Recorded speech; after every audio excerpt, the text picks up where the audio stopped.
this game was irrevocably changed by LaMelo Ball swinging his arm on a play that he was not involved. He was down, was not involved in, swinging his arm, hitting Bam Adebayo's elbow, or hitting his ankle, continuing the motion through, a follow through after the contact. Bam Adebayo falling down, hitting his butt and his lower back on the ground, and then missing the entire rest of this game. That play, which was on any amount of review beyond possibly missing it live, was an ejectable offense. The referees, but Zarba explained it later on by saying that, well, because of the change of possession, there wasn't a stoppage. They didn't have the latitude to call anything in the moment. Well, that play led to the best player on the Miami Heat being out for the rest of the game, and there was no consequence for the player in question. And so we have to start there because the Heat deserve immense kudos for responding, but it was a situation that should have never happened. And I have plenty more ire on this situation, and I hate that we have to start with it, but we do.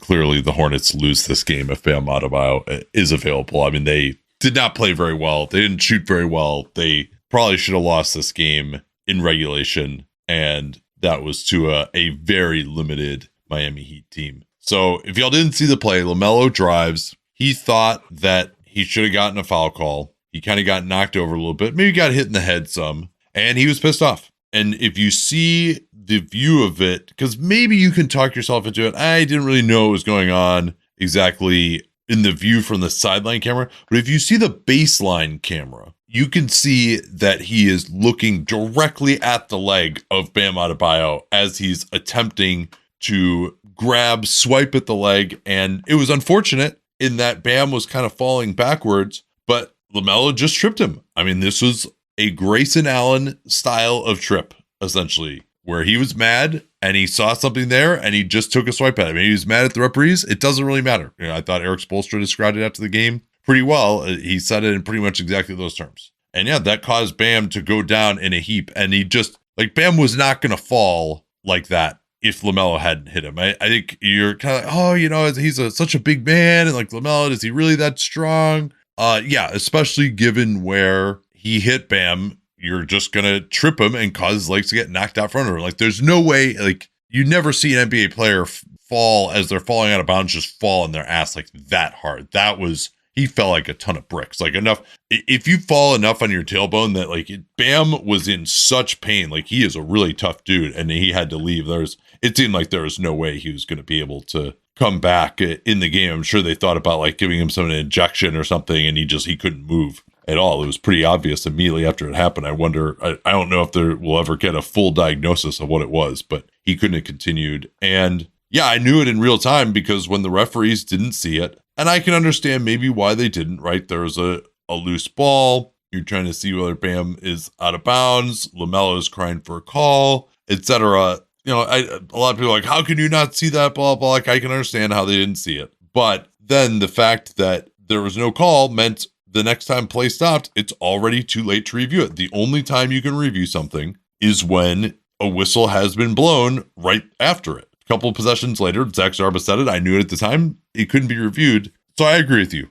He knocked the best player out of the game. Do you think he should be suspended for the next game? Yes, absolutely. It was not a basketball play. He did it and it caused an injury. And you don't have to. So in the moment, you do, if you had been entitled to review, one of the elements of it is was there a discernible basketball purpose? Was there something? No, he just swipes at a guy's ankle who's controlling the ball. He's out of the play and he does that.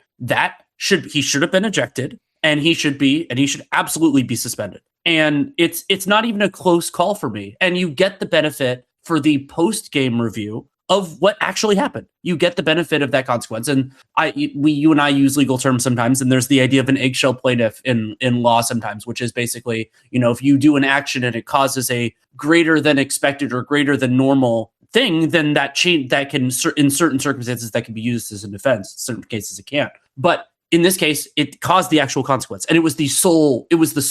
I mean, you could say he was falling down anyway, but it was what led to it. To me, it is without question that he should be suspended because there isn't there isn't a discernible purpose for it other than what happened, and it led to a dramatic consequence. And so I don't, to me, the league would lose credibility, in my eyes, significant credibility, if LaMelo Ball plays in the second playing game. And Zach Zarba was asked whether it should have been a flagrant foul if it had been reviewed, and Zarba completely dodged it. He said, at this point, that goes to league operations, and they'll make a determination on that in the coming days. Clearly, it'll be at least a flagrant one, and he'll get a flagrant point. It's just and the question will be whether he actually gets suspended, because he didn't face any kind of a penalty in the game. Sometimes if the guy commits a flagrant 2 in the game and gets ejected, then they won't feel like they have to suspend him because he missed that game. But that didn't happen. He lost the game for the Hornets and then won it at the very end. From my standpoint, it's tough. I generally come down on the side of don't suspend it, right? I've thought, I was annoyed, for example, that Draymond Green got suspended. I mean, it was back in 2016. I certainly was annoyed at the Sun Spurs suspension, all the ones back in the Stern era where, you get your pinky toenail on the out of bounds line, potentially coming off the bench, and you get suspended for a game. And I realize that it's an entertainment business. But this one, when you made a play that actually put the guy out of the game, that rises to a different level to me. I did a poll. We've gotten like a couple hundred votes. It's 60-40 right now to suspend him. I generally, like I said, the general NBA watching public has like these huge hard-ons for suspensions for some reason. I'm like, don't you actually like want to see the best players play in these games? But in this case, particularly because there were ill-gotten gains, I think a suspension would be appropriate here. I'm not going to go crazy if he's not suspended, but yeah, this is, especially with it. I mean, I think this is a worse play than, let's say Dylan Brooks's play on Gary Payton II. Like, he's at least jumping and like trying to stop him from scoring. Like, yeah, he went way too far. He wound up and delivered a shot, but there's at least you're trying to stop the guy from scoring. This had no purpose at all. So yeah, but give me the rest of your rant here then. let's charge you up.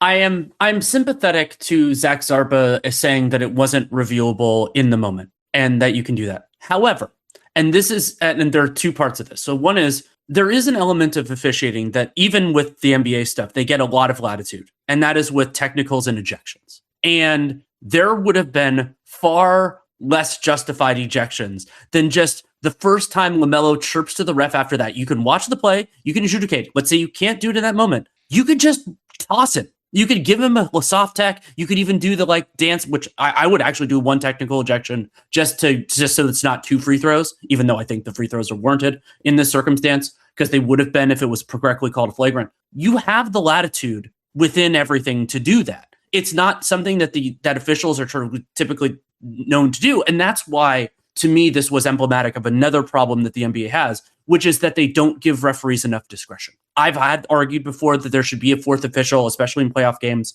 that watches the feed, that gets latitude too. But you could also do this in other ways. And this is the league that doesn't trust their officials enough to call clear path properly, to make it a judgment call.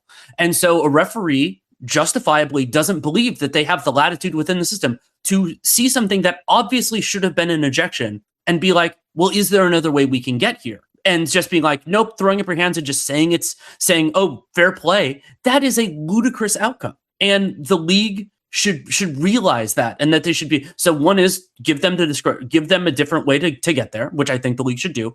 And the second is understand that you can be pragmatic in this circumstance. And if you get into a circumstance where the guy should have been tossed, figure out a way to do something about it. Because also, in a weird way, you could argue that leads to, like, as you said, the escalation in terms of him being suspended for the next game, because no consequences happened to him in this one. All right, I guess, can we talk about the actual basketball now?